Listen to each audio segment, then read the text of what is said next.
Hey, we're back. We're back right away with 2.5. And 2.5, as I mentioned previously, is all about checks on the presidency. What can we do to make sure that the president does not abuse their power? And there's a few things we're going to look at. And this picture reflects the idea that why are judicial appointments with life tenure so important? Um, which positions need confirmation? Oh, I got word that the seniors are coming back, so prepare for noise.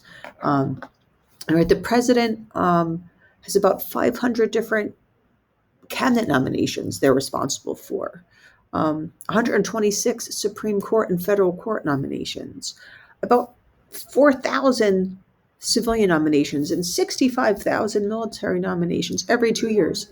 Do you think they are like personally interacting with all of those thousands? No, they have people that help them. But regardless, it still falls on their table of things that need to happen.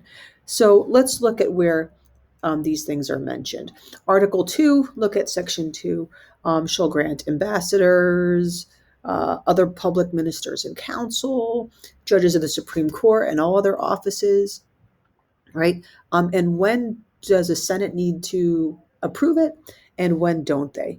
Well, that's important. And why was this a concern? Well, let's look back to Brutus. Remember, Brutus was an anti federalist. He did not like the Constitution, that it was just another way of having a tyrannical power. And one way Brutus believed that the president would be tyrannical is because of how they can appoint these ministers, ambassadors, but especially judges, right? The purpose of gratifying their own interest and ambition, and scarcely possible in a large republic to call them to account for their misconduct or to prevent their abuse of power. Remember, these judges have life tenure, right? And that was a real concern for Brutus. Remember, Federalist 78, Hamilton's like, guys, you do not need to worry about the judicial branch. They're the least powerful. There's only a little bit about them on the Constitution. Calm down, Brutus. But Brutus was a concern. And the federal response was that the Senate was large enough to prevent corruption, and yet small enough to prevent a delay. Like imagine, like you saw in the House with voting for the Speaker, how all those people, 435, right, things were not going easy. But he says, no, the Senate, this is something that they can handle, confirming these appointments.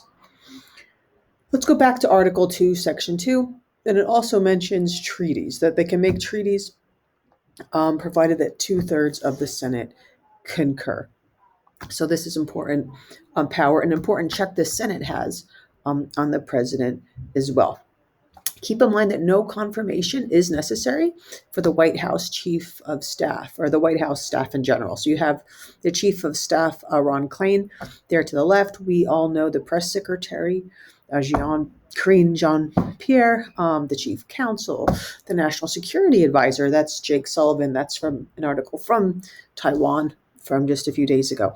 These are members of their staff that do show loyalty, that they are very influential, but there is no check needed on them. Now let's look once again to this idea of judicial appointments and lasting influence, right? You can sort of see in the Supreme Court the idea.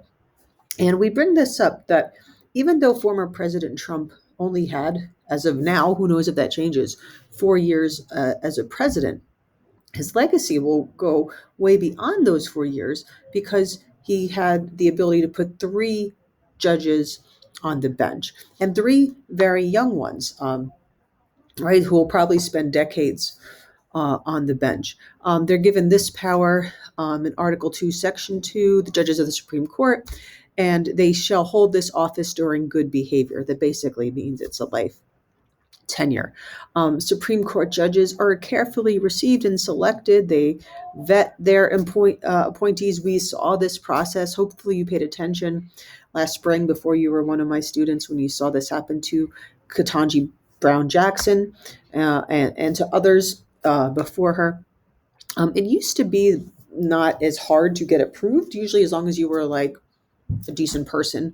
Both it was not so partisan as it is now. But remember, age matters. Picking young people matters because of the influence that they have for decades. And often when they pick people, they sort of try to vet whether they are liberal, conservative, moderate. This is something that many judges are not happy about. They don't always like being called a Republican judge or a Democratic judge.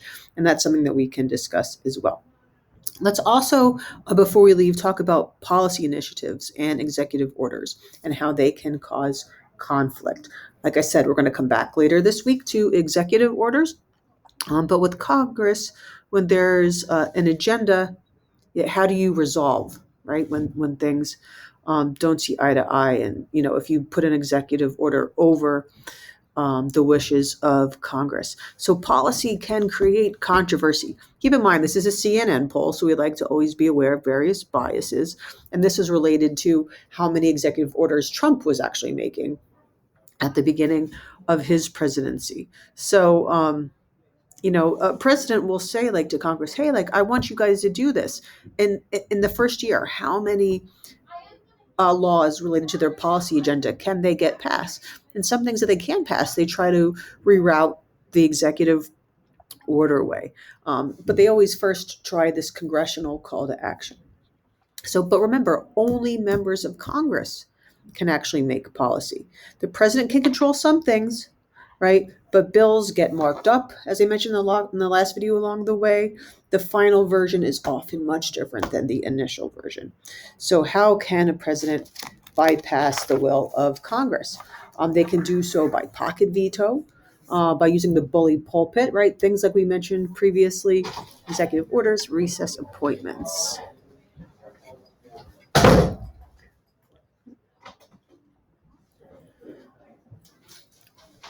At times, the executive, I apologize, that's always weird. They can call on judicial branch to pass um, judgment on the interpretation of the Congress. That can be iffy sometimes, so we'll talk about that. And this is most visible, right, in divided governments when all these conflicts happen, because both branches want influence as to who is on the court. We've talked about examples of the end of Obama's presidency, not getting Merrick Garland through, um, Amy Judge Amy Coney Barrett going through quickly at the end of Trump's presidency, right? And so we'll talk about that some more. All right, the bell rang. I got this in. Only one awkward interruption. Let's go on to 2.6. See you guys soon.